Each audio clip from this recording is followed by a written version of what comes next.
Assalamualaikum warahmatullahi wabarakatuh. Waalaikumsalam warahmatullahi wabarakatuh.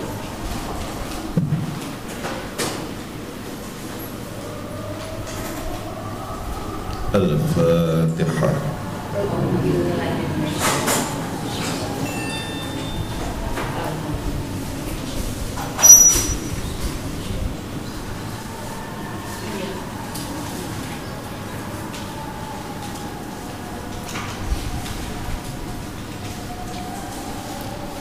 Alhamdulillahi Rabbil Alamin, wabihi nasta'inu ala umuri dunya wa din, wa la hawla wa la quwwata illa billahil aliyyil azim.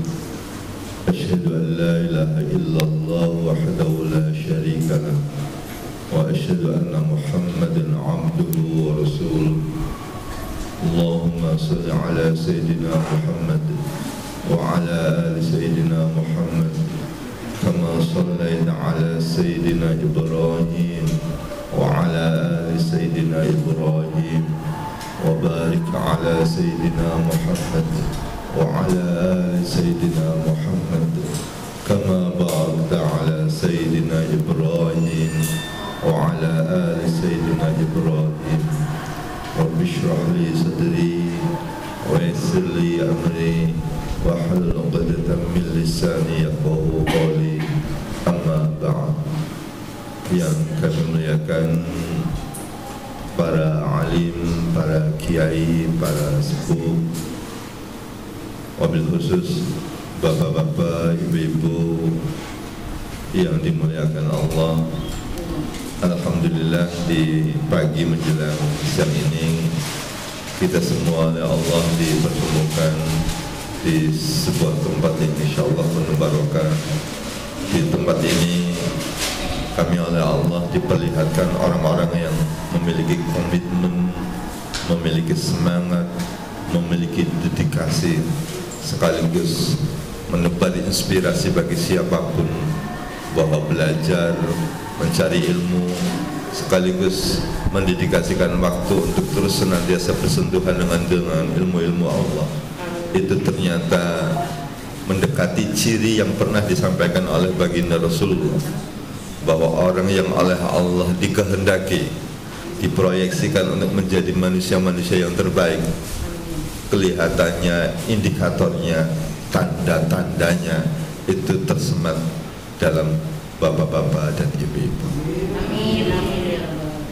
Di sebuah hadis, "May yuridillahu bihi khairan yufaqihu fiddin." Orang yang oleh Allah diproyeksikan untuk menjadi hamba-hambanya yang terbaik, itu cirinya adalah dia mau bersentuhan, mau mendalami, mau mengkaji, mau memahami agama. Dan hari ini saya menyaksikan apa yang dilakukan bapak-bapak, ibu-ibu dengan semangat yang luar biasa. Semoga ini juga menjadi inspirasi bagi kami bahwa tidak ada alasan apapun untuk senantiasa terus bersentuhan dengan ilmu-ilmu Allah. Dan semoga juga dengan pertemuan ini menjadi munajat, menjadi doa agar kita semua oleh Allah dianugerahi kesehatan, selamat dari wabah COVID-19. Seluruh saudara-saudara kita sedunia selamat dari wabah COVID-19.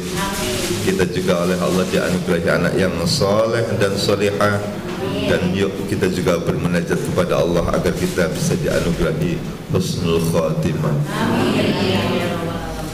Tadi saya sangat terinspirasi lantunan bacaan ayat Al-Quran.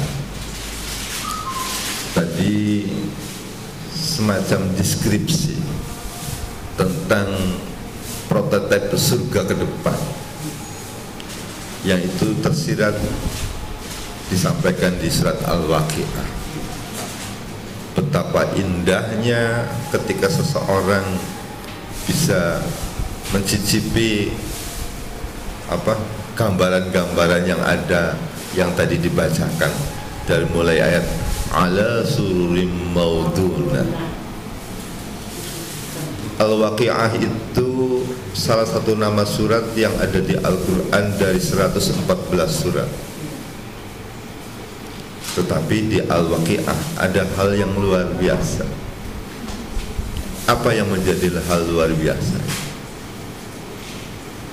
Pertama, kalau dari sisi nama, Al-Waqi'ah itu maknanya kiamat. Sama juga dengan nama surat yang lain, Al-Qiyamah. Di Al-Quran itu banyak sekali, banyak atau ada beberapa nama-nama surat yang maknanya kiamat. Ada Al-Waqi'ah, ada Al-Qiyamah, ada juga Al-Mutaffifin. Nah, salah satu yang sering juga masyarakat membaca itu di antara surat Al-Waqi'ah. Kenapa? Kenapa? Biasanya tersugesti berkait rizki. Nih baca surat Al-Waqi'ah. Memang argumentasi itu didasarkan oleh sebuah hadis, man qara'a surat Al-Waqi'ah fi kulli lailatin lam tusibhu faqatun abada.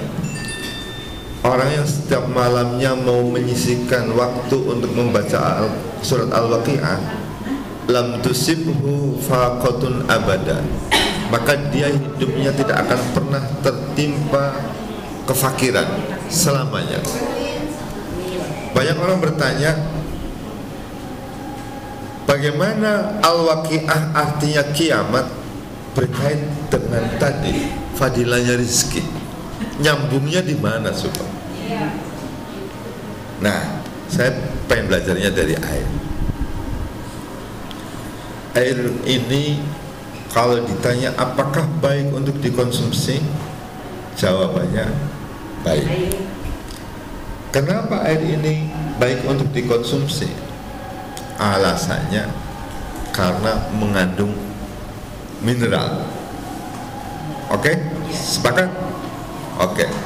Pertanyaannya, siapakah yang pernah meriset bahwa air ini mengandung mineral? Kita pernah datang langsung ke laboratorium menguji apakah betul air ini mengandung mineral? Tidak kan? Tetapi seakan-akan kita sudah yakin bahwa air ini mengandung mineral. Pertanyaannya, sumber informasinya dari mana kalau air ini mengandung mineral?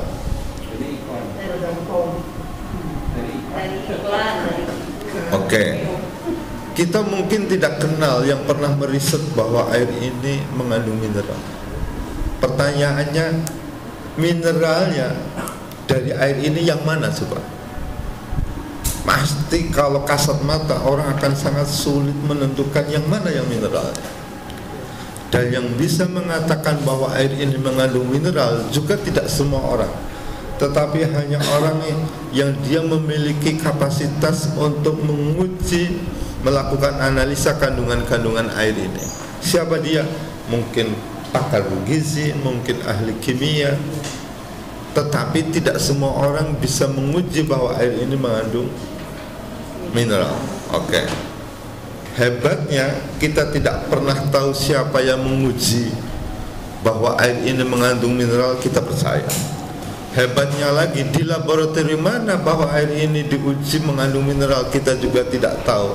Hebatnya lagi, pada tahun kapan air ini diuji mengandung mineral, terus itu dilakukan risetnya pada tahun berapa, itu pun juga kita percaya.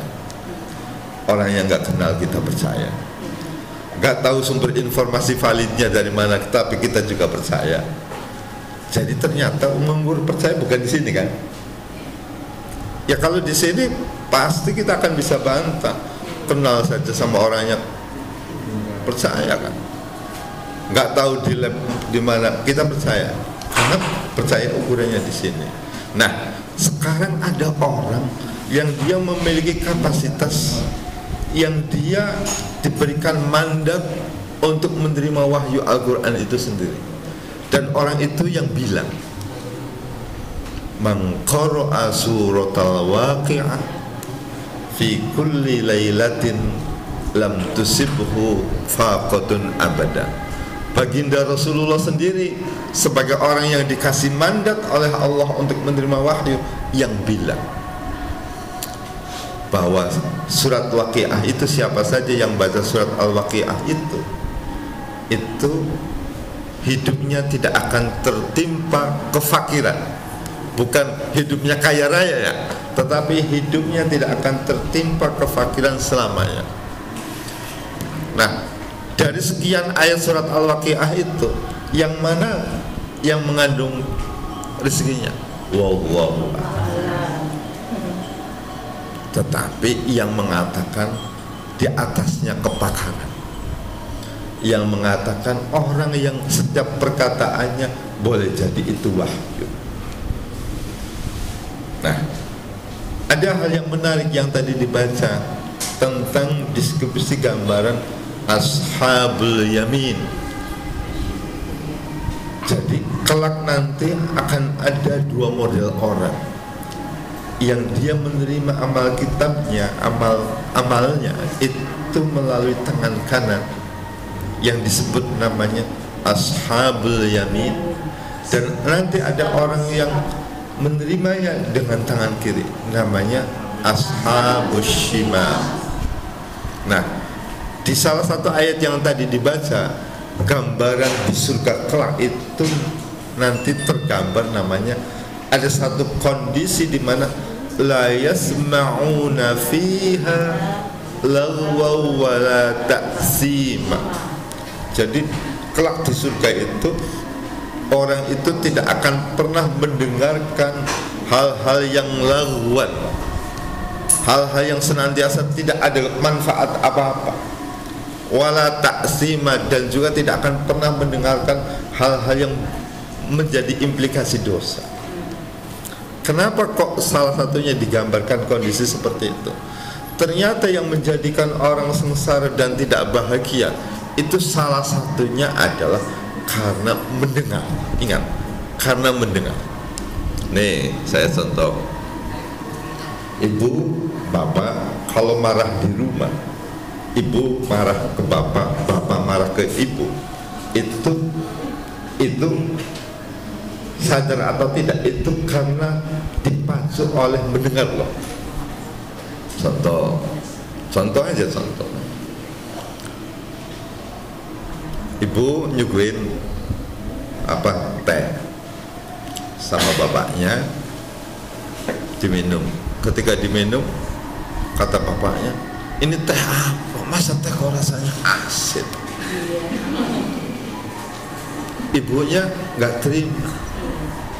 Udah dibuatin, tinggal minum saja kok rewel. Ributnya dari mana? Orang menjadi sakit hati dari mana? Dari orang menjadi marah dari mana? Dari sini. Jadi ternyata banyak sekali indikator-indikator orang tidak menemukan satu kondisi bahagia. Itu salah satunya karena sumber mendengar. Nah, pertanyaannya hari ini yang sering kita perdengarkan dari sini itu gimana? Itu potensi lagwannya tinggi, potensi taksimanya tinggi. Masyarakat Indonesia hari ini itu rata-rata sudah menggunakan waktu untuk handphone ini itu 7 jam 59 menit. Sudah 7 jam 59 menit.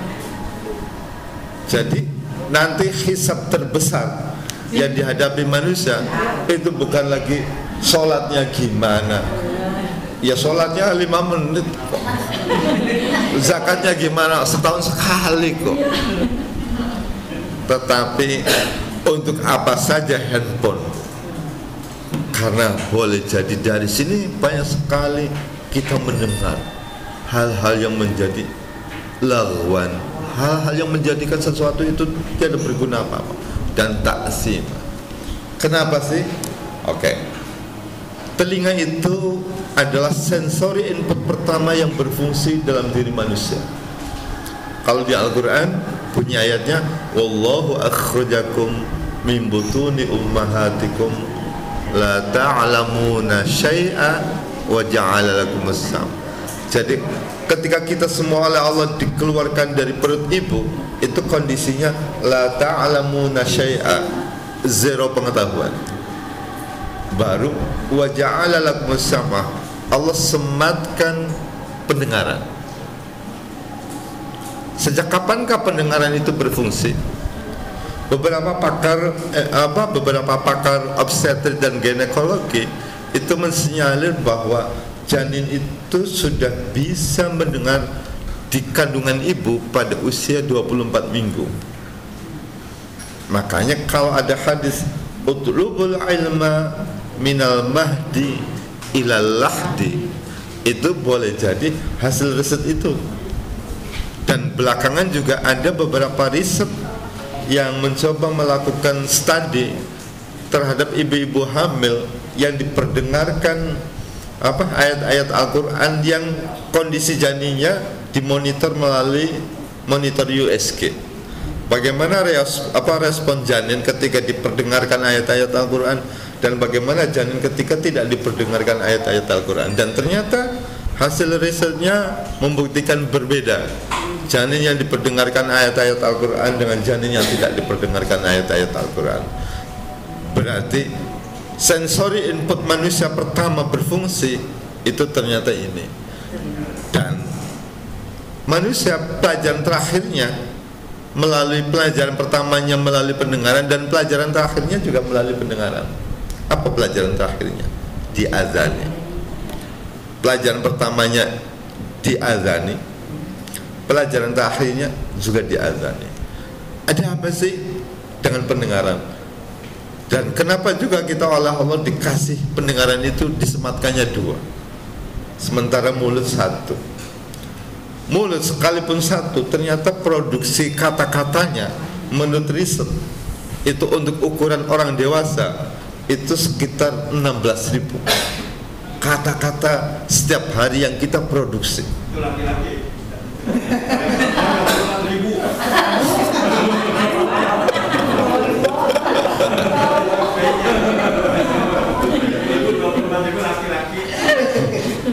Saya pernah lihat datanya, kalau laki-laki itu 15.600 sekian, kalau perempuannya 16.000 dikit lah.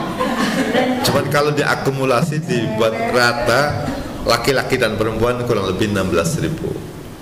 Sekalipun identitas label cerewet memang tersematnya, saya belum pernah dengar ada laki-laki cerewet. Tetapi oke. Lisan ini kita oleh Allah dianugerahi satu, tetapi ternyata produktivitasnya setiap hari tidak kurang hampir dari 16.000 kata. Sejak kita bangun tidur sampai kita tidur. Pertanyaannya, dari 16.000 kata-kata yang kita produksi setiap hari, ayo, kita punya enggak data progresnya? Apakah banyak yang positifnya ataukah banyak yang negatifnya?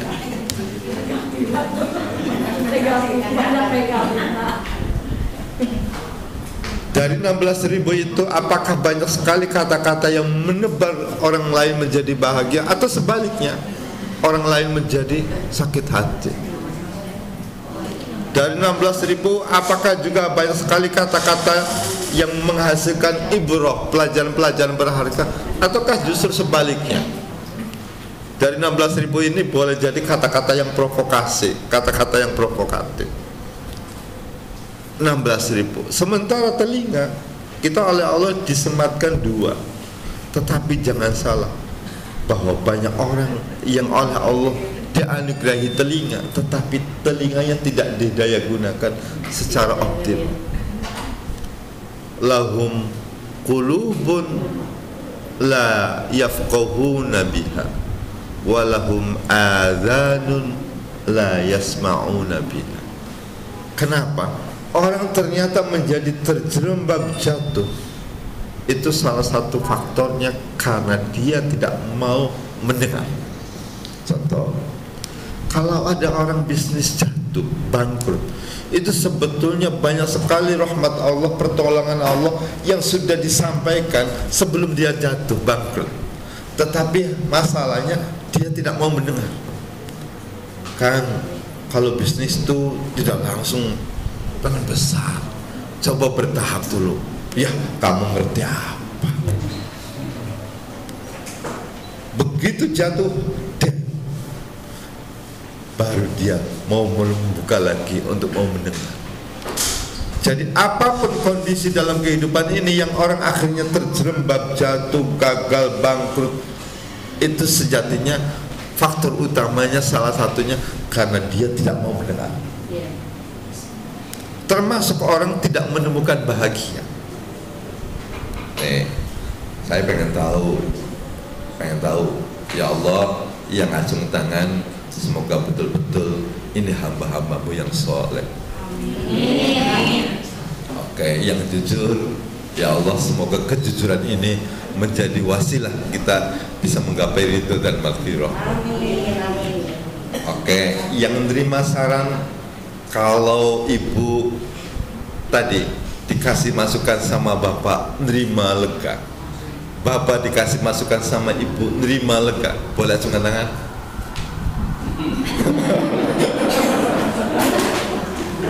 Diakui atau tidak? Diakui atau tidak? Kadang kita itu lebih menerima masukan dari orang lain dibanding orang terdekat. Coba nih, padahal kalau kita oleh Allah dipertemukan bahwa suami kita ini, istri kita ini, itu yakinlah itu yang terbaik. Jadi sekalipun dulu kita wasilahnya asalnya pacaran dulu, ingat sebetulnya sudah by design Allah, by skenario Allah. Tetapi bahwa kita oleh Allah dipertemukan suami kita ini, istri kita ini, itulah yang pasangan yang terbaik. Karena apa saja yang oleh Allah dijodohkan, ditempatkan, dipertemukan, dipilihkan, itu sebetulnya sudah pilihan yang terbaik. Jadi nih, kenapa sih ini tuh ditaruhnya posisinya di bawah? Karena kita sudah menempatkannya secara estetik indah. Kenapa tidak ditaruhnya begini? Kenapa tidak ditaruhnya begini? Karena sudah melihat pertimbangan estetik keindahan. Ini manusia loh. Nah, kalau Allah lebih indah lagi, makanya walaqad makkannakum fil ardh. Jadi apapun yang oleh Allah ditempatkan, itu sejatinya sudah skenario yang terbaik. Hanya masalahnya kadang kita nggak pernah tersadar bahwa pasangan kita itu pasangan yang terbaik, yang sebetulnya sudah disematkan seperangkat ibroh, seperangkat pelajaran, seperangkat saran yang sebetulnya agar kita menjadi lebih baik. Tadi kenapa? Alasannya ini. Ayo, kita tuh kadang jauh lebih menerima omongan dari orang lain kok dibanding omongan orang terdekat. Padahal kita oleh Allah sudah dipertemukan sebagai pasangan dan pilihan yang paling ideal dan terbaik untuk ukuran kita. Orang kita naruh ini bisa membuat agar lebih indah kok, apalagi Allah. Makanya ditegaskan walaqad makkannakum fil ardh. Jadi apa saja yang Allah tempatkan di bumi ini itu sudah dengan desain-desain yang terindah. Makanya wasawwarakum fa ahsana suwarakum. Allah sudah mendesain dengan desain yang terindah. Tidak hanya indah, terindah. Jadi inilah yang menjadi penting. Kenapa? Kalau kita menyadari bahwa pasangan kita adalah pasangan yang sangat-sangat istimewa, yang terbaik, sebetulnya dari sinilah jangan pernah sia-siakan. Kenapa? Kalau kita menganggap biasa, maka kita hanya akan bisa mencerna hasil yang biasa. Tetapi kalau kita menganggap luar biasa, maka kita akan banyak sekali menemukan hal-hal luar biasa. Saya akan contohkan hal sederhana. Aqua bekas ini kalau habis kita minum, oleh kita dianggap biasa, maka dibuang di tempat sampah. Tetapi bagi pemulung, barang yang sama ini dia menganggapnya luar biasa. Olehnya dia tidak dibuang di tempat sampah, tetapi dia bawa. Kenapa? Barangnya sama, memaknainya berbeda. Karena dari cara pandangnya. Dari yang barang yang sama, satu membuang, malah satunya menghasilkan. Kenapa? Dari cara mengenalinya. Oleh karena itu, kalau kita menganggap bahwa pasangan kita adalah pasangan yang paling berharga, maka kita akan temukan banyak sekali hal-hal berharga. Dan kita akan bisa menemukan hal berharga. Syaratnya satu, kalau kita mau mendengar. Dan selama ini, kenapa ya kita kalau yang ngasih saran suami kok nolak? Kenapa ya kalau yang ngasih saran istri kok nolak? Sudah ya saya juga sama. Padahal tadi orang menjadi jatuh, orang menjadi bangkrut, orang menjadi sengsara, orang menjadi tidak berhasil, itu faktornya karena dia tidak mau mendengar. Contoh, orang gagal belajar, orang tuanya ngomong, nah kamu tuh belajar yang semangat, yang serius, yang rajin. Omongannya apa masuk? Mungkin masuk tetapi tidak diterima.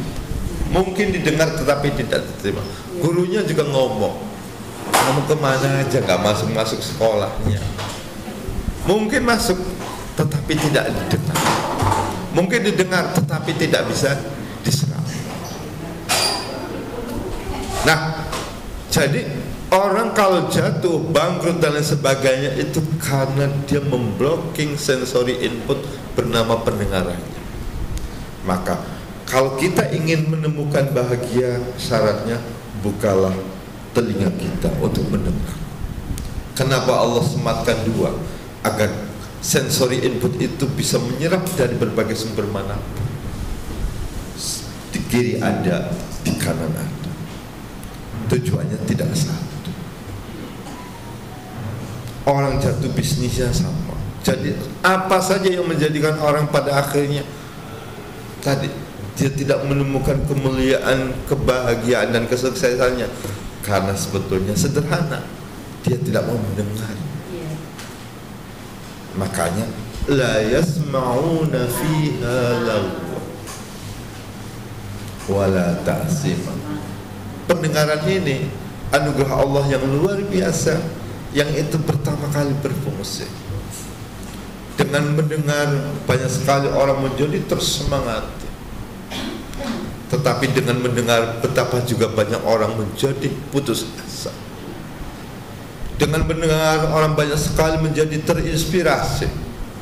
Tetapi juga sebagian dengan mendengar banyak juga orang yang menjadi frustasi. Artinya apa? Bahwa kalau kita tidak bisa memfilter mana yang harus serap, tetapi mana yang harus tidak, maka boleh jadi dalam diri kita adalah tong sampah karena apa saja masuk. Maka belajarlah bijaksana, mana yang patut kita dengar. Jangan dilihat karena siapa yang ngomongnya, tetapi lihatlah kualiti omongannya. Unzur ma qala wala tanzur man qala. Lihat apa yang dia ucapkan, bukan dilihat siapa yang mengucapkan. Artinya bahwa betapa hidup itu sejatinya maha cinta kasihnya Allah sebagai bentuk daya rahmat yang luar biasa terhadap kita itu, kita oleh Allah sering sekali dikasih Dewi Fortuna. Tetapi lagi-lagi alasannya tadi kitanya nolak itulah yang pada akhirnya menjadi pemicu pertama yang pada akhirnya manusia disejajarkan dengan apa? Dengan binatang. Walaqad dzara'na li jahannama katsiran minal jinni wal ins. Bahwa penghuni neraka jahanam terbanyak itu adalah jin dan manusia. Kenapa? Nih. Jadi ternyata kenapa begitu banyak orang oleh Allah dimasukkan ke jahanam? Karena tadi lahum qulubun la yafqahuna biha. dia oleh Allah dikasih anugerah hati, tetapi hatinya belum bisa didaya gunakan untuk menyerap, untuk mengeksploring berbagai macam sumber-sumber keilmuan. Hatinya belum cerdas, hatinya belum disekolahkan, hatinya masih on. Walahum azanun la yasma'una biha. Mereka oleh Allah dianugerahi telinga, tetapi telinganya tidak didaya gunakan untuk mendengar. Walahum a'yunun la yubsiruna biha. Mereka juga oleh Allah dikasih anugerah mata, tetapi matanya tidak didaya gunakan untuk melihat secara optimal. Ulaika kal an'am. Mereka ini seperti halnya binatang. Makanya manusia kalau sudah tidak mau mendengar. Nah, di Idul Adha ini ada sosok yang diabadikan di Al-Quran, sekaligus dia dikasih predikat sebagai orang yang saleh. Dia adalah Nabiullah Ismail. Ismail itu asalnya Isma' dan Il. Sosok anak yang dia senantiasa mau mendengar.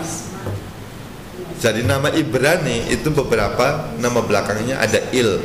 Jibril, Il, Mikail. Nah, termasuk Ismail.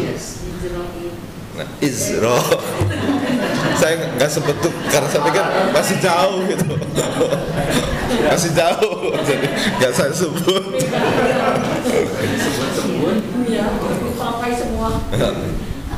Nah, siapakah sosok Ismail ini? Ini yang sebetulnya kita sebagai orang tua bisa mengambil inspirasi bagaimana menjadikan sosok sebagai apa? Sosok seperti halnya kayak sosoknya Ismail. Nabiullah Ibrahim mendamba ingin punya momongan itu menunggu proses yang cukup panjang, cukup lama. Tidak hanya sebulan 2 bulan setelah menikah, tidak hanya 1 tahun 2 tahun setelah menikah, tetapi dalam beberapa riwayat itu agak sangat panjang, mendamba. Nah, doanya apa?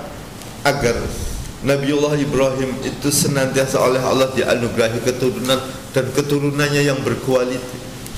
Karena dari 25 nabi itu yang jadi nabi dari keturunannya Nabi Ibrahim, dari anak dan keturunannya Nabi Ibrahim itu banyak sekali, 18.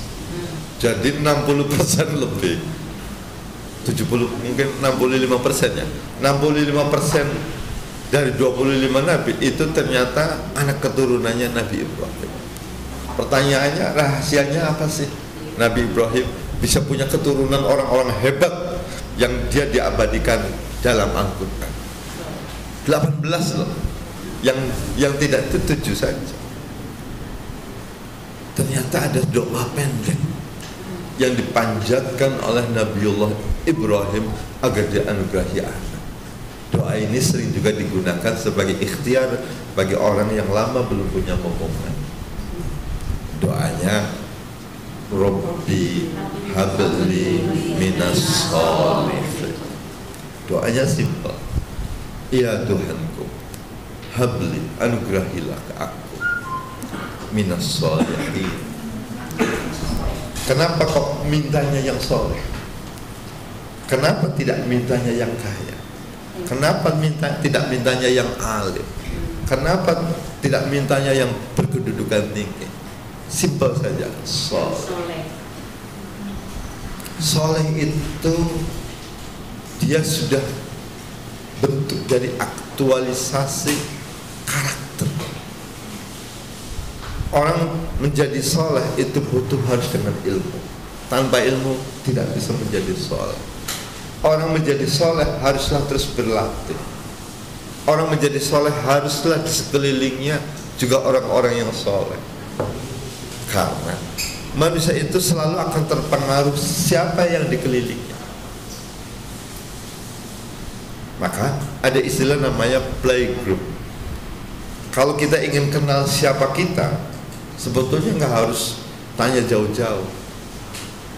Kenali saja siapa teman-teman dekat kita, yaitulah kita. Karena kecenderungannya sama. Orang ternyata dia akan coba cari kecenderungan yang sama. Dan itu memberi implikasi hebat loh. Contoh, hari ini tren goes. Orang cari community mana nih yang seneng goes. Nah, yang seneng goes ngumpul.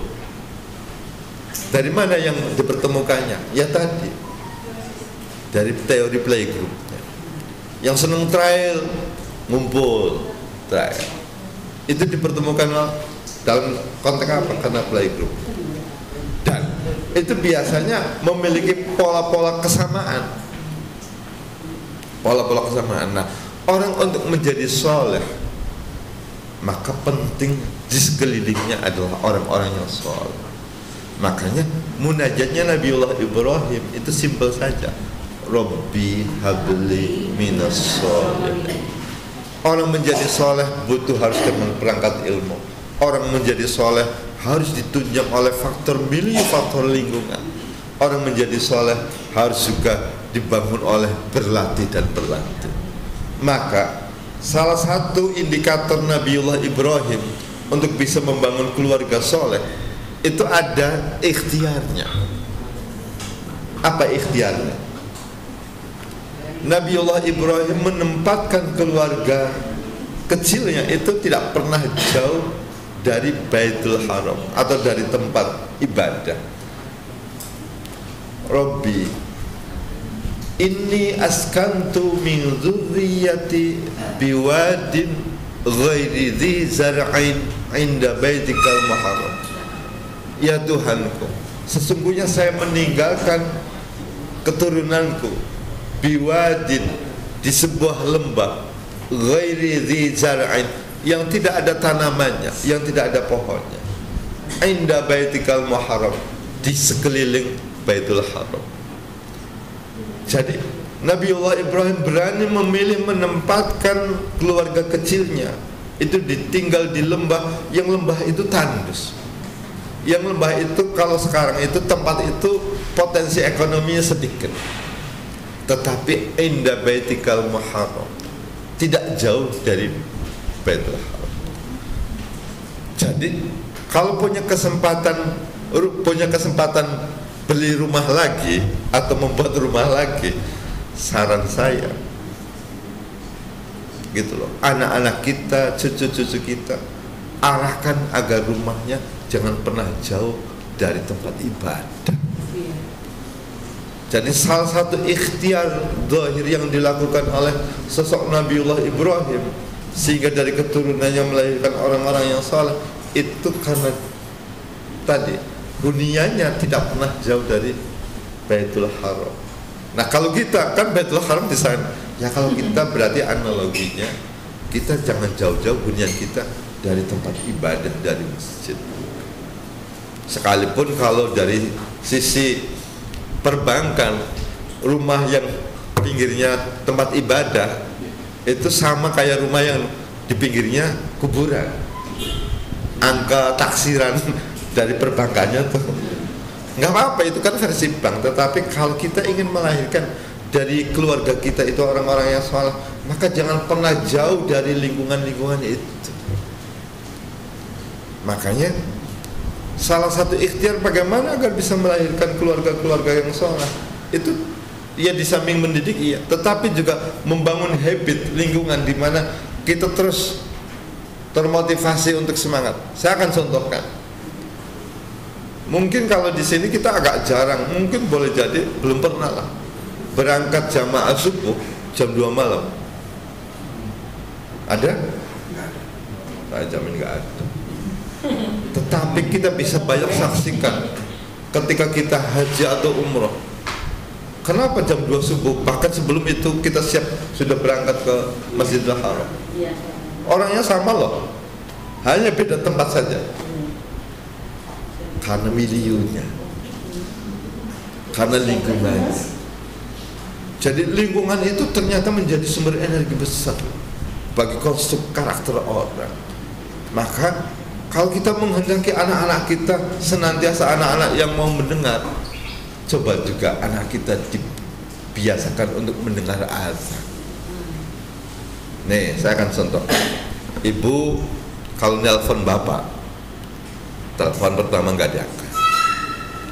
telepon lagi yang kedua nggak diangkat, telepon lagi yang ketiga nggak diangkat, kira-kira tetap senyum atau marah? Hah?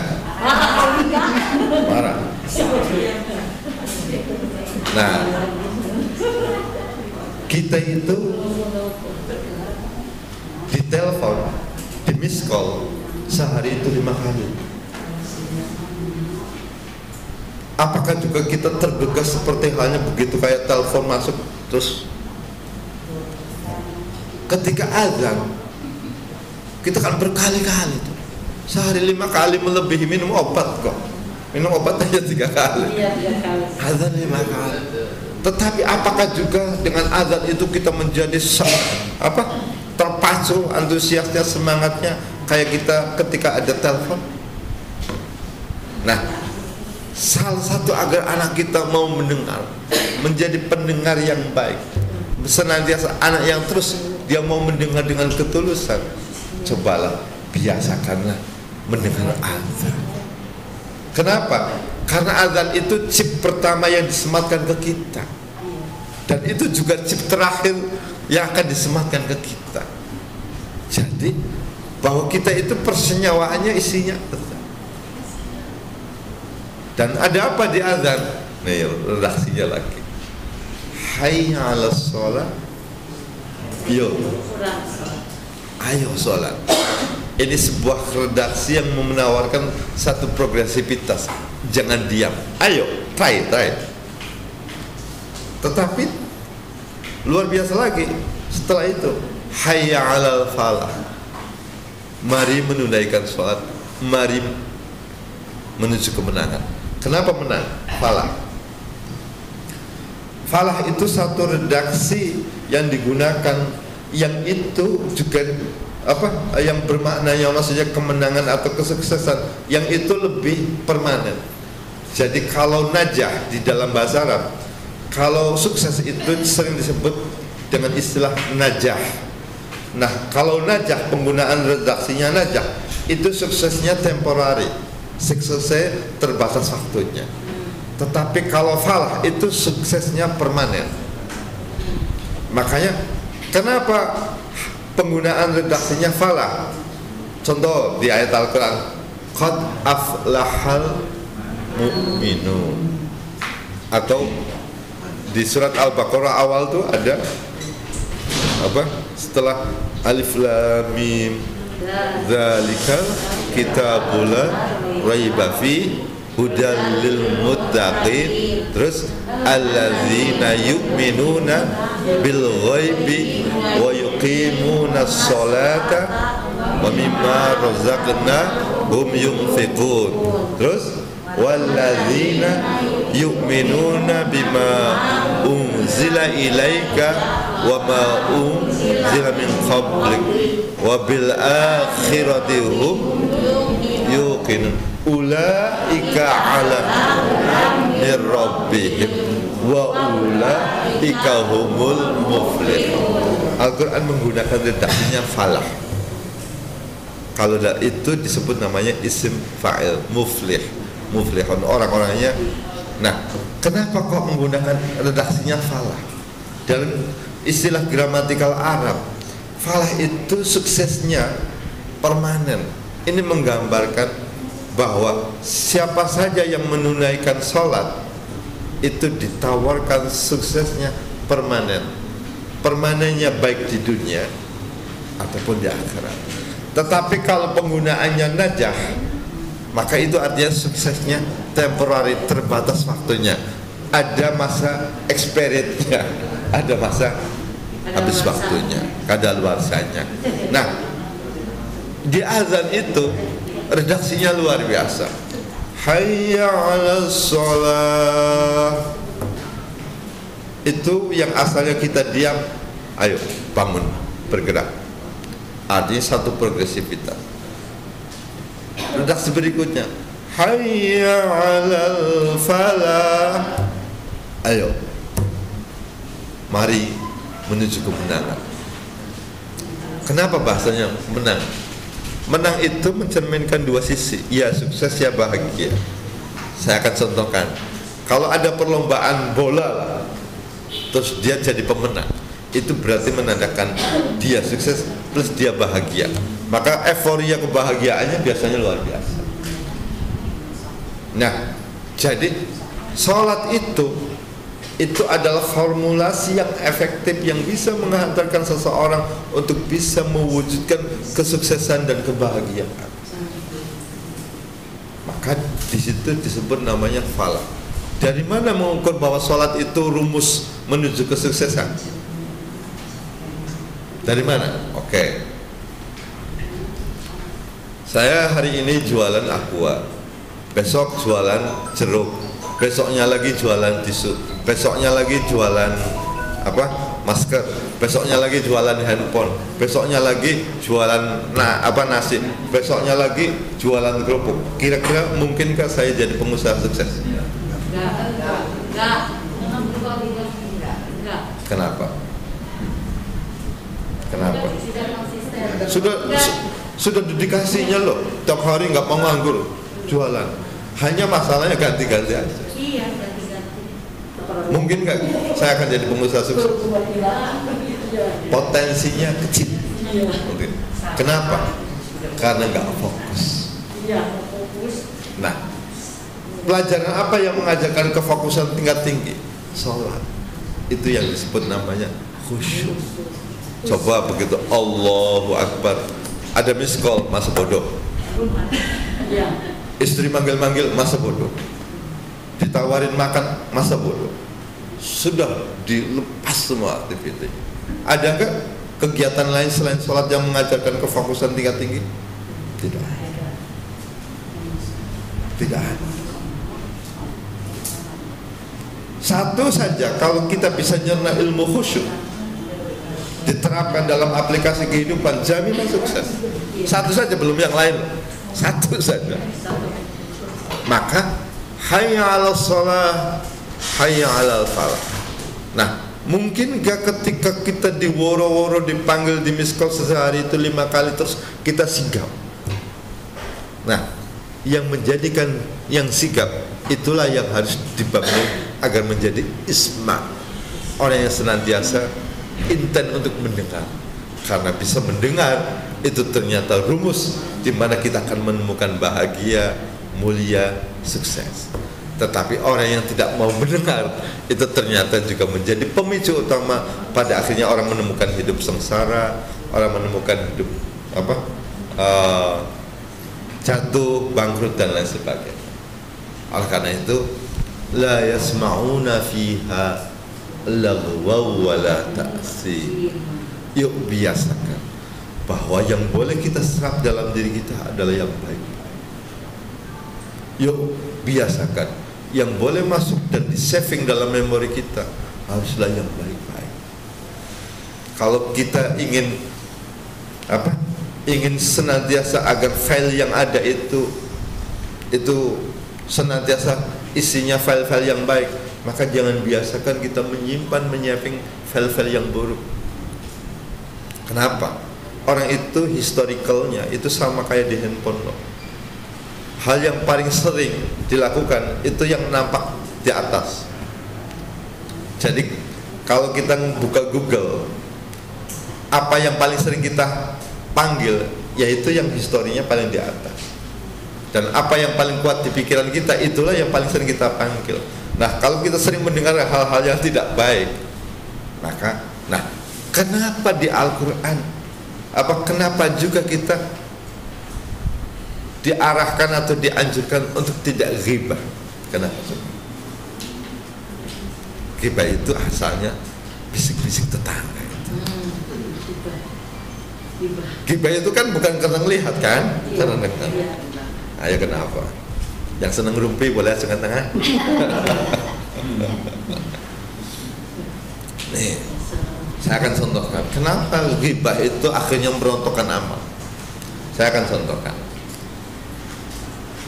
Contoh, kalau anaknya ibu yang kecil itu saya hina, saya jelek-jelekin, tetapi dia tidak tahu. Tetapi orang tuanya tahu bahwa anaknya itu dijelek-jelekan, dihina. Anaknya tidak tahu, tetapi orang tuanya tahu. Kira-kira orang tuanya gimana? Marah atau sakit hati? Marah. Nah, kalau kita punya karya, katakan teh, ibu buat teh, terus tehnya dijelek-jelekin. Oh, teh begini rasanya kayak comberan. Sakit hati. Apa? Sakit hati. Oke. Nah, kalau kita ngerumpin, kalau kita ngerasain orang, menjelekan orang, mungkin orangnya tidak dengar, tetapi ingat, yang buat orang, yang menciptakan orang, dia pasti dengar. Iya. Kira-kira gimana kira? Kata Allah, saya diciptaannya tidak pernah saya hina, malah sebaliknya. Kalau kita hidup, mungkin kita dimuliakan karena sepadan, tetapi dimuliakan oleh orang yang memiliki jabatan belum tentu. Dimuliakan oleh orang kaya belum tentu. Tetapi tidak itu bagi Allah. Siapapun dimuliakan. Walaqad karramna bani Adam. Kan kontras. Tuhannya meneladani dengan memuliakan, kitanya menghina, kitanya. Jadi kalau ada orang ghibah, mungkin orangnya boleh-boleh saja dia tidak dengar, tetapi yang paling tidak terima dan yang marah itu bukan orangnya, tetapi yang menciptakan orangnya. Saya menciptakan dengan sangat indah, kamu seenaknya menghina. Atas dasar apa? Saya mencoba menjadikan manusia dengan material-material yang terbaik, kamu hanya bisa mencemooh. Atas dasar apa? Makanya kenapa ghibah merontokkan amal? Karena ini udah urusannya hak patennya Allah yang mulai diungkit-ungkit. Makanya yuk sudah mulai dikit-dikit dihindari. Karena tadi itu semakin lama semakin merasuk, semakin lama semakin ketagihan. Hebatnya lagi, asalnya nggak ada temanya, tapi bisa hebat berlama-lama. Temanya nggak habis-habis. Nah, artinya apa? Bahwa jangan biasakan telinga kita nodai dengan memperdengarkan hal-hal yang tidak baik. Karena itu artinya sama saja kita menyimpan memori-memori yang tidak baik yang kita saving di telinga kita. Nah, caranya gimana? Nih, saya kasih rumus. Ini pengalaman juga ya, pengalaman pribadi, tetapi saya pikir saya mungkin berbagi. Saya kehidupan sehari-hari bergelut dengan anak-anak santri itu. Kebetulan saya dan istri itu hampir sama, bergelut dengan Al-Quran, karena istri juga hafidhah. Jadi saya dan istri itu setiap hari melatihkan anak-anak itu tidak lepas dengan Al-Quran. Tetapi saya sadar setiap hari potensi konflik itu masih sering. Ya ada aja lah kalau. Terus saya terinspirasi di salah satu ayat. Nah, saya coba praktekkan, dan setelah itu alhamdulillah saya menemukan hal-hal yang luar biasa. Dan saya sharing juga ke teman-teman, dan teman-teman yang menerapkan praktek ini juga luar biasa. Gimana caranya? Ada teknik yang indah yang bisa kita lakukan ketika di rumah, minimal ketika antara kita dengan pasangan kita, antara suami dengan istri atau istri dengan suami. Apa caranya? Jadi saya mencoba praktek membaca Al-Quran berdua. Jadi saya baca, istri yang mendengar, istri yang baca, saya yang mendengar. Kenapa? Karena selama ini betul kita sering berduaan, tetapi boleh jadi selama ini ego saja yang dominan. Kayak laki-laki, saya kalau ngomong, istri harus dengar. Istri pun juga mungkin sama, karena laki-lakinya mintanya suruh dengar. Kalau kau punya keinginan, kemauan harus diturutin. Nah, ternyata nggak ada yang objektif, karena masing-masing atas dasar ego. Nah, kapan yang netralnya, kapan yang saling menguatkannya, kapan yang saling menebar cinta kasihnya. Nah, saya menemukannya itu. Ternyata Al-Quran itu kan kalam rahmat, kalam cinta kasihnya Allah. Nah, ketika istri mau mendengar ayat Al-Quran yang suaminya baca, itu artinya membuka blocking selama ini yang dia nutup. Karena seakan-akan kalau masukannya dari suami, enggak lah. Begitu pun suami, kalau masukannya dari istri, enggak lah. Nah, gimana cara buka blockingnya? Salah satunya passwordnya itu kuncinya Al-Quran. Jadi saya coba baca Al-Quran, istri yang dengar. Nah, ketika saya baca Al-Quran, istri dengar, itu artinya saya seakan-akan sedang memohonkan rekomendasi kepada Allah agar menurunkan rahmat untuk istri. Karena wa idza quri'al Qur'an fastami'u, mendengar, fastami'u lahu wa ansitu la'allakum turham. Jadi cara Allah agar cara Allah untuk menebar rahmat itu salah satunya adalah siapa saja yang dia mau mendengar untuk ketika dilantunkan ayat-ayat Al-Quran. Nah, resep ini ternyata dahsyat. Jadi setiap hari itu ada komitmen, nggak lama, hanya 10 menit kok, nggak lama. Tetapi dari situ ternyata luar biasa saya menemukan keajaiban. Bukan saya belum bersentuhan dengan Al-Quran, istri maksudnya ngajarin Al-Quran setiap hari, saya ngajarin Al-Quran setiap hari. Cuman kapan yang duanya betul-betul mau bertemu, menyisihkan waktu. Nah, resep ini terus saya sampaikan nih. Saya setelah nyoba ini tuh alhamdulillah iya, perang Irak-Irannya sudah agak mendingan lah, sudah agak jarang, tidak mesti kadang seminggu sekali ketemu lah, sudah agak jarang. Jadi kenapa sih kita hidup satu rumah tetapi kok? Karena tadi masing-masing tidak pernah memohonkan rekomendasi kepada Allah agar menurunkan rahmat untuk pasangannya. Gimana caranya? Murah meriah. Daripada bapak-bapak repot-repot belikan tas dan lain sebagainya, tasnya diterima, kalau cocok senyum, kalau nggak cocok mencu, ya salah juga. Nah, ini jaminan. Makanya coba sempatkan beberapa menit lah. Dikomitmenin kalau mama bisanya setiap ba'da maghrib, yuk ba'da maghrib free, handphone minggir semua, yuk 10 menit aja, yuk kita download rahmat. Kalau tidak di-download ya nggak ada. Jadi ternyata cara mendownload rahmat itu sederhana, cukup masing-masing membaca ayat Al-Quran, satunya dengar, nanti gantian, jangan baca bareng. Nah, dari sini juga mengajarkan untuk mau mendengar apa yang keluar dari lisannya suami, apa yang keluar dari lisannya istri. Nah, dari sini nanti mulai akan ketemu banyak hal luar biasa. Jadi pendengaran itu sebagai sensory input pertama yang berfungsi itu ternyata memiliki manfaat luar biasa. Sekaligus dari sini juga yang mengindikatorkan apakah orang nanti kelak menemukan bahagianya atau juga dia sebaliknya. Itu salah satunya dari pendengarannya. Oleh karena itu, yuk jadikan 2 pendengaran yang Allah sematkan kepada kita ini, dan ini anugerah yang sangat-sangat luar biasa, itu menjadi alat sensory input untuk senantiasa kita watawasau bis sabri, watawasau bil haqqi, sama watawasau bil marhamah. Jadi kita di samping terus saling mengingatkan untuk sabar, saling mengingatkan akan kebenaran, tetapi juga penting watawasau bil marhamah. Kita senantiasa sharing, berbagi atas dasar tadi spirit kasih sayang.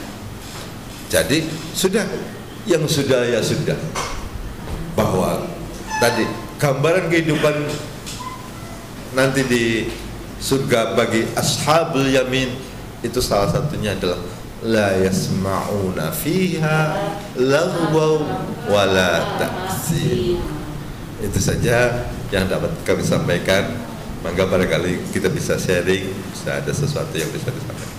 Terima kasih. Assalamualaikum warahmatullahi wabarakatuh.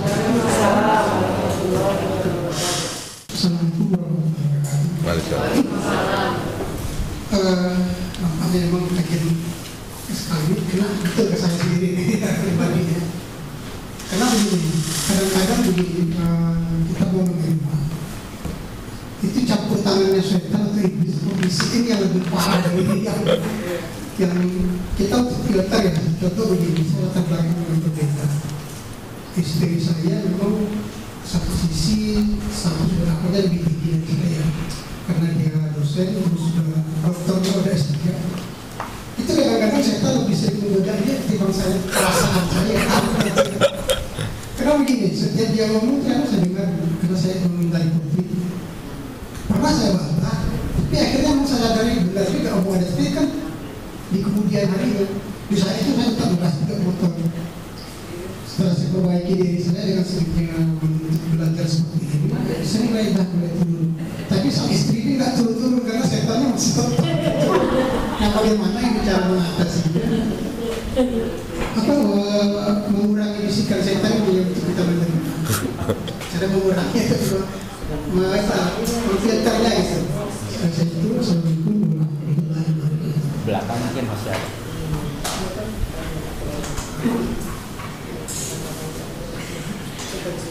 Assalamualaikum warahmatullahi wabarakatuh. Saya Subur. Kalau tadi misalkan disampaikan Pak Kiai bahwa memang segala sesuatu adalah mulai pendengaran Kiai baik buruk, terus juga akhirnya keluar dari mulut ya. Tetapi dengan teknologi sekarang kan orang banyak makin menyendiri, tetapi makin asik dengan gadget. Nah di situ juga bahwa ternyata mata kita akhirnya banyak melihat bacaan dan menulis kata-kata. Berarti misalnya lebih berat lagi ya, karena mungkin jari-jari kita ini, kalau nanti kan kita mendengar jari-jari kita itu mungkin banyak menyakitkan hati, dan itu juga makin menyebar. Itu kan kayak apa perbuatan buruk yang apa yang jari-jari itu terus-menerus makin. Nah ini juga makin sebenarnya tantangan kita, terutama anak kita juga makin berat. Bagaimana kita akhirnya supaya kita juga bisa mampu mengendalikan mata, mengendalikan tangan, di samping mengendalikan pendengaran dan lidah kita. Mungkin itu aja Pak Kiai, mohon masukan. Terima kasih. Wassalamualaikum warahmatullahi wabarakatuh. Saya ingin bertanya mengenai definisi ghibah tadi yang Pak katakan, karena itu luas sekali ya maknanya. Apakah kalau kita mengkritik pemimpin yang zalim itu juga disebut ghibah? Karena ada pendapat bilang itu tidak, karena kita menegakkan nama ma'ruf nahi munkar. Nah, silakan pendapat Bapak seperti apa? Terima kasih.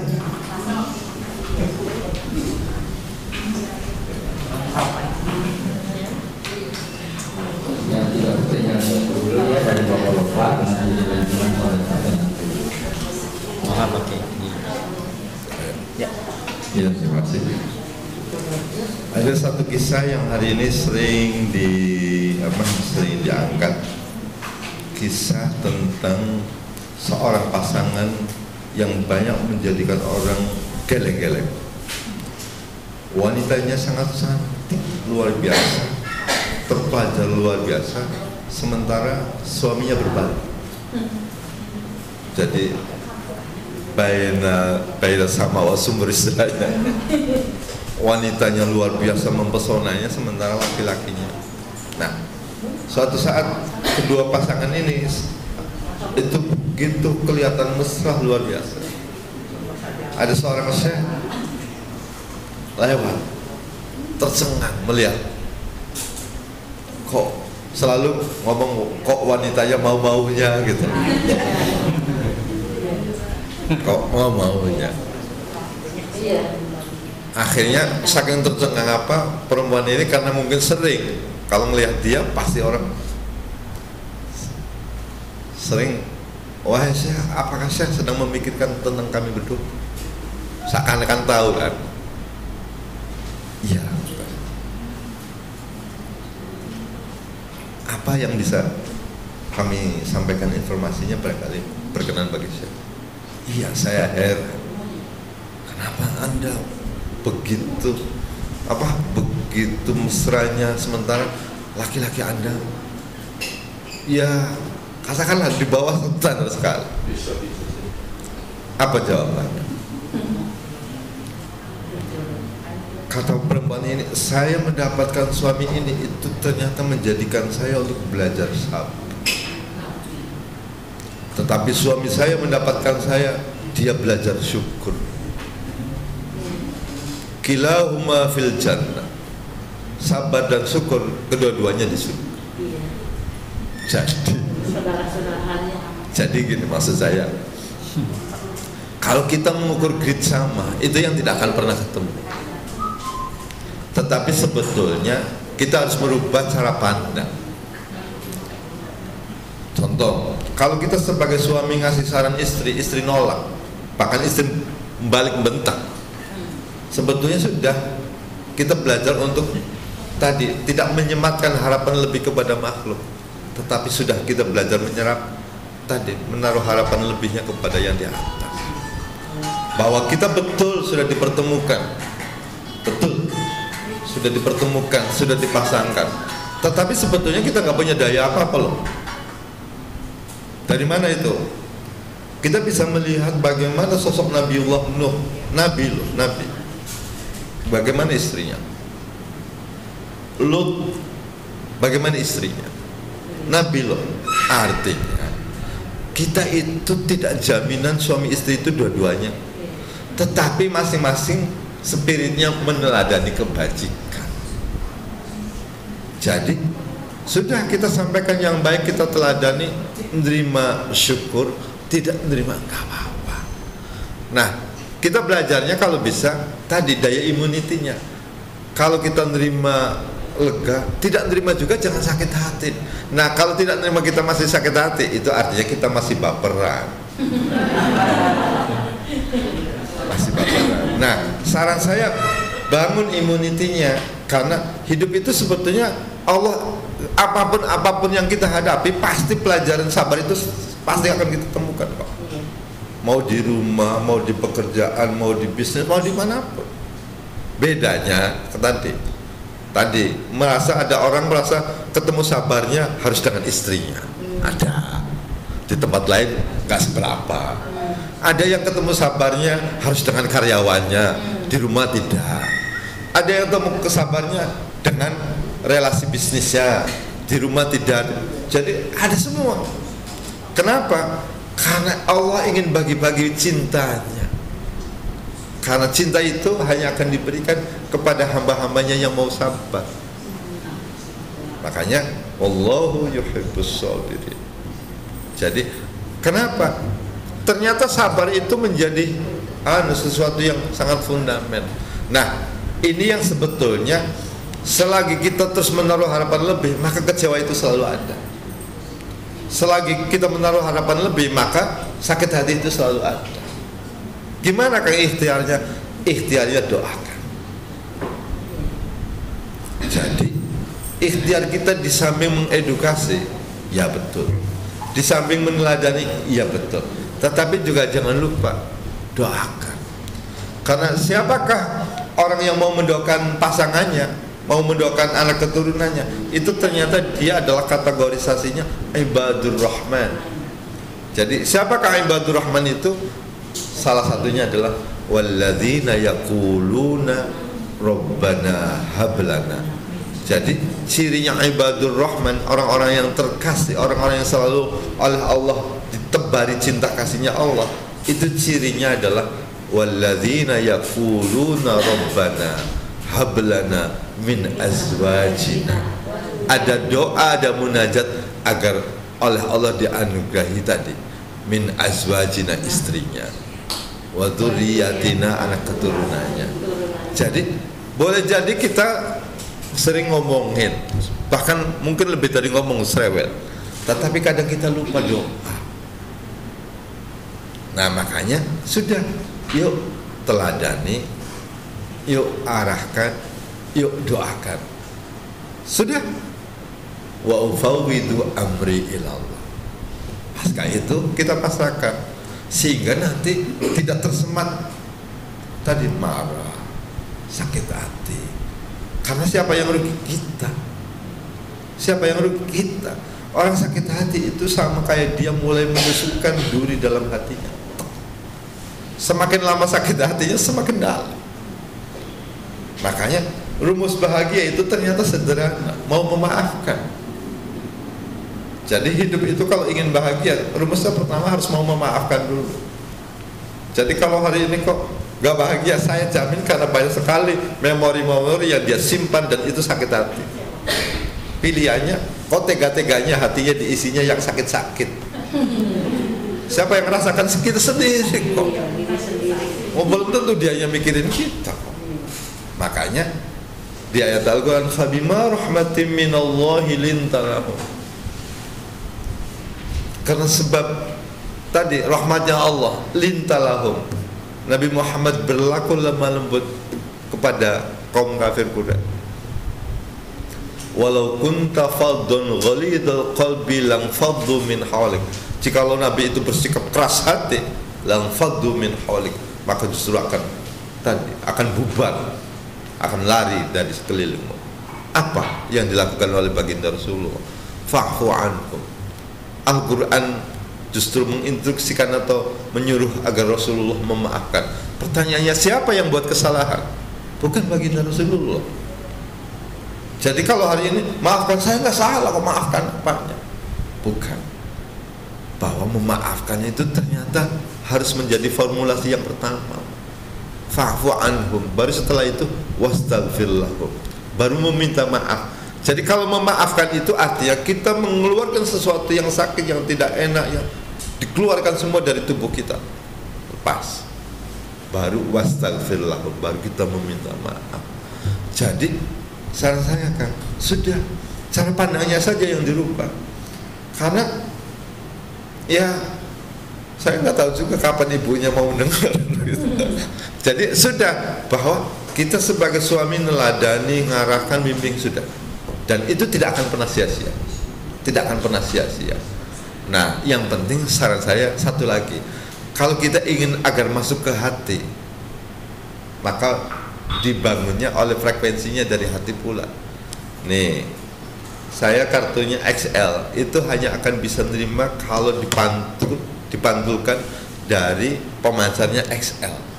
XL baru ke kartunya XL. Tapi kalau dari pemancarnya Telkomsel, maka di saya tidak bisa nerima. Makanya di kaidah Arabnya, ma kharaja minal qalbi dakhala ilal qalbi. Kalau kita ingin agar apa yang kita sampaikan masuk di hati, maka sampaikanlah sumbernya dari hati, baru akan masuk di hati. Tapi kalau kita nyampaikannya karena emosi, maka jangan salahkan juga kalau dia nerimanya juga dengan emosi. Jadi sudah berbanding lurus. Makanya gampang lihatnya. Nih, saya akan contohkan orang itu, dia akan merespon tergantung apa yang kita pancarkan. Saya contohkan. Kalau kita berpapasan dengan orang yang tidak kita kenal, kitanya senyum, kira-kira dia balasnya dengan apa? Nah, kira-kira gitu. Jadi yang kita pantulkan frekuensinya, itulah yang nanti yang akan dicernanya. Jadi saran saya untuk Kang Haji, sudah sampaikan tadi, sampaikan contoh keteladanan, doa. Saran saya kiat sederhana, yuk sempatkan ngaji 5 menitan aja. Saya 5 menit, nanti istri yang dengerin 5 menit, nanti gantian istri 5 menit, 10 menit berdua, 10 menit untuk happy, 10 menit untuk kebahagiaan, insyaallah. Nah, yang kedua yang saya pikir bisa dilakukan itu tadi, sudah sampaikan atas dasar keputusan. Jangan pernah berpikir bahwa apa yang saya sampaikan harus diterima. Nah, yang menjadi sakit itu sebetulnya itu. Ketika kita sudah mengintervensi ego, kalau saya ngomong sebagai laki-laki, kamu istri harus terima. Nah, itu yang biasanya mulai peta konflik menjadi kuat. Jadi makanya sudah sampaikan dengan cara yang baik, teladani dengan teladan yang baik, doakan.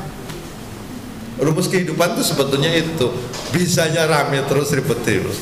Itu karena sebetulnya tadi masing-masing mengintervensi dengan egonya. Kamu harus sesuai dengan apa yang dalam pikiran saya, kamu juga, jadi semuanya enggak. Jadi kalau gini, kalau yang lain mungkin Memang saya sabar lah. Ya. Saya kasih tahu, dia nggak boleh saya biarin. Akhirnya terbukti, baru dia akui. Tapi ini dalam masalah anak ya. Ya. Karena kami hanya satu, anak saya perempuan. Jadi istri saya ini selalu memanjakan anak gitu. Nah, ini, karena nggak tahu saya larang untuk saya manjain, tapi ibunya manjain terus. Saya sabar aja. Sedikit anaknya harus biar saya bilang coba biar pergi sendiri ya. Iya. Akhirnya sekarang anaknya tergantung. Ya. Anak saya kuliah ke sini, udah semester 8 ini, baru semester 6 kemarin saya pisah tidur sama dia. Iya. Semester 6 masih tidur sama saya, perempuan, anak perempuan. Coba. Karena orang tua istri saya itu selalu memanjakan anak itu. Istilahnya selalu di ketek ibunya. Bahkan makan dia kalau dia nggak mau makan, itu disuapin. Sekarang kalau dia nggak makan, saya suapin juga ke semester 8. Nah, saya juga nggak bisa bergerak nih, mau pulang dulu, saya kasihan anak tinggal di sini sendiri, anak perempuan. Nah, maksud saya begitu, sabar. Akhirnya kita juga yang rugi. Kapan nggak saya keras waktu kecil dulu? Nah, sekarang udah dari kecil saya sabar. Akhirnya udah besar. Ya sabarnya saya yang rugi. Dalam mendidik anak itu ya saya cek. Kalau sama yang lain mungkin nggak selalu memanjakan itu. Oke. Kondisi ini tuh sebetulnya digambarkan oleh cara mendidiknya Nabiullah Ibrahim Siti Hajar kepada Ismail. Makanya falamma balagha ma'ahu sa'ya. Jadi proses adhiyah, proses kurban itu kan sebetulnya berangkat dari sejarah pengorbanan manusia yang paling monumental ya. Inni ara fil manami, kata Nabiullah Ibrahim disampaikan ke Ismail, inni ara fil manami anni adbahuka. Sesungguhnya di suatu malam saya bermimpi menyembelihmu. Fanzur madza tara. Tetapi sebelum itu namanya ada redaksi falamma balagha ma'ahu sa'ya. Ketika menginjak namanya as-sa'yu, dalam beberapa tafsir disebut namanya kemandirian. Jadi mengedukasi anak untuk mandiri itu sejatinya hal yang mutlak. Karena anak itu cepat atau lambat dia akan menghadapi kemandirian. Makanya orang tua yang senantiasa terus memanjakan anak itu, kalau saya mencontohkan, boleh mencontohkan gini, kayak cangkokan nih, tanaman cangkokan nih, Prof ya, ini ilmu tanaman. Cangkokan terus udah mulai tumbuh akar-akarnya, tetapi masih lengket aja. Itu nanti bukan malah cangkokannya akan tumbuh, boleh jadi cangkokan itu menjadi mati. Maka harus tega dipotong dan dimandirikan agar tumbuhan itu bisa tumbuh besar. Jadi kalau kita ingin anak kita tumbuh besar dan berbuah, ya harus tega dipotong, dimandirikan. Karena cepat atau lambat dia akan pasti menghadapi kemandirian. Ya entah alasannya anaknya hanya satu-satunya dan sebagainya, tetapi maksud saya kapan anak itu harus menanamkan kemandiriannya, itu menjadi penting. Jadi bahwa menyuapi atau memanjakan yang berlebihan itu juga sebetulnya boleh jadi tidak dalam kerangka edukasi yang baik.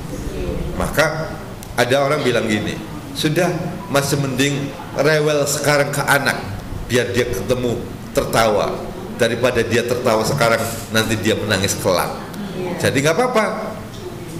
Makanya mengedukasi anak agar dia mandiri, karena kan tidak tahu kehidupan anak nanti seperti apa, kan kita tidak tahu. Tetapi tadi saran Al-Quran sih tadi falamma balagha ma'ahu sa'. Jadi sosok Nabiullah Ibrahim mengedukasi mengedukasi Ismail kecil itu menjadi sosok yang as-sa'yu, yang dia bisa melakukan apa saja dengan dirinya sendiri. Ya insya Allah belum terlambat. Pokoknya saran saya tadi, tiru cara-cara yang di Al-Quran yang disebut namanya ibadur rahman. Doakan terus. Nah ini saya berbagi doa. Ada namanya, saya dapat langsung dari Kiai Anwar Maksum, Kiai Haji Anwar Maksum. Beliau dapat informasi dari Kiai Haji Mahrus Ali. Jadi Kiai Anwar Maksum itu punya kakak namanya namanya Kiai Fauzi. Kiai Fauzi itu ngajar keponakannya.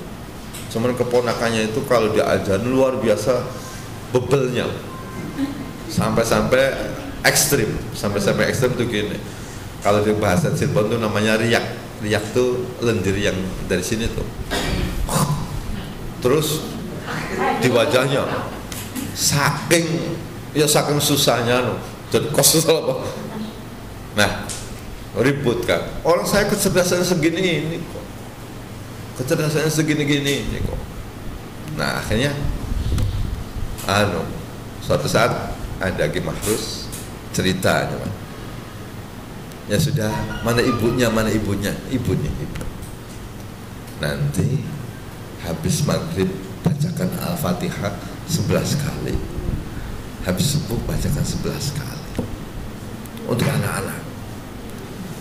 Nah, anak yang tadi yang diraupin lendir itu, seminggu kemudian itu minta izin sama orang tuanya pengen ngapalin Quran. Diketawain aja, gimana ngapalin Quran, orang otaknya pokoknya aja dibully aja lah. Tetapi subhanallah, anak ini betul menghafal Quran dan akhirnya dia mendapatkan juara internasional MHQ di Mekah. Artinya gini maksud saya, yuk setiap hari kita semat doa untuk anak-anak kita. Nah, Fatihah itu adalah doa yang luar biasa mendalam. Silahkan yuk doakan anak-anak kita, bisa ya tadi bapaknya ibunya bacakan Al-Fatihah, sebut namanya kayak di absen tuh satu Al-Fatihah. Insya Allah nanti anak-anak kita tadi kalau kita nyampaikan itu sudah mulai nanti insya Allah inten jadi sang saya itu insya Allah tidak ada yang terlambat ya, selalu hidup itu selalu ada pelajaran berharga kok, berharga. Kira-kira itu. Terus pertanyaan yang kedua tentang mengendalikan indera dan lain sebagainya. Jadi kiatnya banyak cara. Ada orang yang kiat pengendaliannya melalui formulasi puasa. Karena puasa itu satu energi yang bisa dia mengendali seluruh indera yang ada dalam diri kita. Nah, saya kiatnya itu kalau mandi dibuat semacam bioterapi. Jadi saya kebetulan mandinya pakai manual, pakai gayung ya. Iya. Ya Pak. Gayung bahasa Bandungnya apa? Gayung. Sama ya. Ya. Cebung ya. Iya. Jadi setiap hari kalau mandi itu saya selalu sematkan doa. Jadi air itu oleh saya jadikan terapi. Jadi begitu air ngalir ke tubuh itu saya langsung dalam hati saya konektikan, ya Allah sucikanlah hati kami. Terus begitu guyur lagi, ya Allah sucikan jiwa kami. Terus begitu guyur lagi, ya Allah sucikan pikiran kami. Guyur lagi, ya Allah sucikan indera kami. Guyur lagi, ya Allah sucikan wajah kami. Guyur lagi, ya Allah. Pokoknya jadi setiap air yang itu oleh saya tidak yang gunakan sebagai tadi. Dan tangan saya sekarang sudah refleks kalau saya masuk kamar mandi pegang itu sudah otak itu memberi instruksi kepada hati suruh doa. Itu salah satu ikhtiarnya. Jadi karena kita sulit untuk menjaga hati betul-betul suci, ya salah satunya doa. Tetapi kita doakan di media yang memang kita sedang menyucikan diri. Salah satunya tadi mandi. Nah, jadi silakan banyak cara. Karena tadi controlling indera agar tidak tapi tadi orientasinya coba biasakan setiap hari itu berpacu kebajikan. Makanya wasari'u sabiqu atau sari'u ilal khairat. Jadi berpacu kepada kebajikan agar tadi memompa untuk indera ini dia tidak melakukan hal-hal yang tidak baik. Jadi ketika katakan menyendiri pegang handphone terus tersadar banyak yang tidak baiknya, dia cepetan. Karena memang ini tuh gampang sekali membuat orang menjadi terlena. Gampang sekali. Makanya buat 7 jam 59 menit data terakhir. Terus yang ketiga tentang tadi riba, definisi riba. Jadi apakah mengkritik pemimpin yang zalim itu termasuk riba? Jadi gini, bahwa watawasau bil haqqi watawasau bis sabri, bahwa kita senantiasa senantiasa menebar kebajikan untuk terus tadi memberi masukan itu, memberikan saran itu penting. Nah, riba itu adalah mendialogkan sesuatu yang sifatnya negatif, yang kita sendiri tidak tahu sumber kevalidannya. Wah, oh iya itu ya. Nah, bagaimana berkaitan dengan pemerintah? Sama kan? Jadi kalau kita tidak tahu data validnya terus kita membicarakannya, ya boleh jadi masuk riba. Tetapi kalau kita ditunjang oleh data yang valid, berkait kezalimannya, terus kita memberikan kritik, itu bagus. Maka tadi mengkritik dengan tujuan konstruktif itu baik. Nah, bedanya riba dengan mengkritik itu by data. Tetapi kalau riba tidak by data. Nah, kalau kita mengkritik tidak pakai data, namanya juga riba. Makanya mengkritik itu harus lebih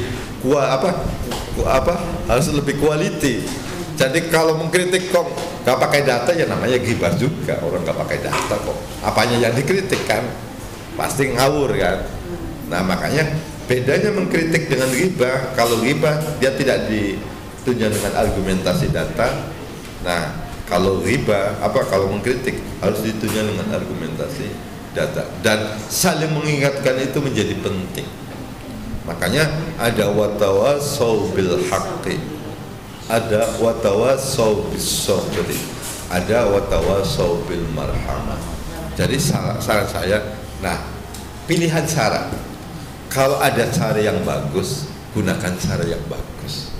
Sekalipun koridornya, konteksnya mengkritik, konteksnya apapun. Sama, mengkritikan tidak hanya ke pemerintah. Suami bisa saja mengkritik istrinya. Tetapi kalau ada pilihan cara yang bagus, gunakan cara yang bagus. Mengkritik istrinya, ambil mic, ngomong di musola. Istri saya itu, kalau saya bangunkan,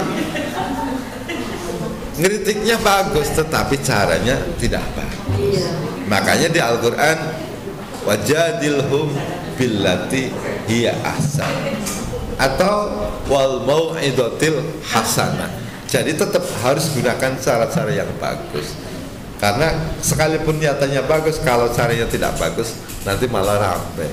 Itu saja. Terima kasih. Semoga bermanfaat. Semoga kita semua oleh Allah digolongkan menjadi orang-orang yang soleh. Terima kasih. Assalamualaikum warahmatullahi wabarakatuh.